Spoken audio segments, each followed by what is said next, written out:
a game called Rocket Ranger for the NES. And according to Jason Garrett, it's not working. We're gonna see if we can get it working again. I mean, that doesn't look good. Even though it has this little chip in it, it should still work. It's part of a series called Open Cart Surgery, where I take these games that are not working, I try to get them working again to the best of my abilities. I don't have a tech background or engineering degree. I'm just doing the same things I've been doing since the 90s to get these games working again with a pretty decent success rate. The person who sent me this cart said, Jason, who sent me this cart, said, I am the Multigun Man from YouTube. I've been a subscriber of yours on YouTube for quite some time. I'm a big retro game enthusiast, mostly collect for the Sega Genesis, CD, 32X, and NES. Plan on expanding my collection in the future for other consoles. Recently purchased Rocket Ranger for the NES on an eBay website. Turned out I accidentally bought 2 of the games. One of them arrived with a broken shell and case. Didn't want to go through the hassle of filing a claim, refund request because it's a cheap game. So I'm donating the game to the channel.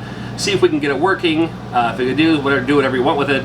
Q-tips and rubbing alcohol work great too, but I'm going to use one of these 1-up cards. I love these 1-up cards. But never mind this. The new sexiness is right here. Because these 1-up cards feature me. That's when I got my own Riggs Edition 1-up cards. If you need yours, link in the description below. Takes you to Amazon. You get 3 of them for like $9.99, so it's a pretty good deal. Fluid side and a dry side, and I like them because you don't even need to open them to get them to fit right in there.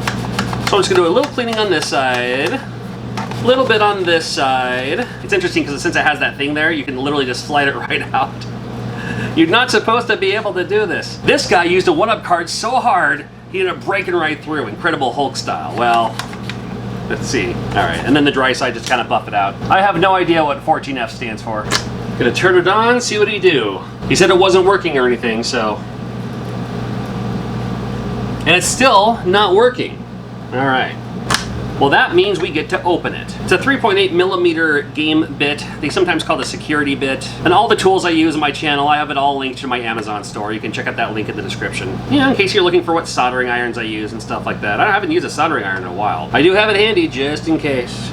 Rocket Ranger, very typical NES looking board here. This is a, can't quite tell. It's an S something. Oh, it's behind the capacitor. Oh yeah, there it is. It's an SG board. SG board. Not that it matters. Bright Boy. We need Bright Boy. Oof. And seriously, great idea anyway if you're like collecting games, either at a convention or even like yard sales, estate sales, things like that, flea markets.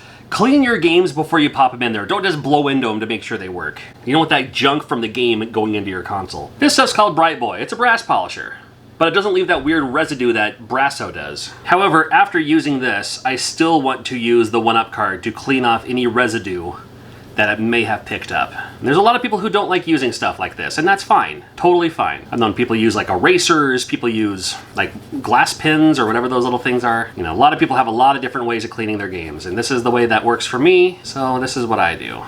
But I'm always down for more suggestions. I found a lot of great suggestions in the comments. I mean, it's not perfect, but you can see where it picked up a bunch of that kind of junk there. And some of this junk, yes, is kind of like trace amounts of the board. You know, think about like resurfacing a disc. You can only do it so many times, but you know, for me, it's like, well, if it's not working anyway, let's give it a shot anyway. And I still have my 1-up card. I'm gonna take it through this again too. Come on, how cool is that? If you're using a clone console or top loader, you can pop it in just like this. Just have the chips facing towards you. Super Nintendo, they're facing away from you. Nintendo, they're facing towards you. Powering on. As we say, hey, look at that nonsense. Nicely done. Well, another success with Open Cart Surgery, and I thank you for watching. And make sure you're subscribed. We always have more Open Cart Surgery videos coming up as well. I appreciate you watching, and we'll play a little Rocket. Well, I was gonna play it. Oh, there I am. All right, we'll play this on the way out anyway. Thanks again, and make sure you check out some other videos we have posted here too. Come on now. Am I getting him?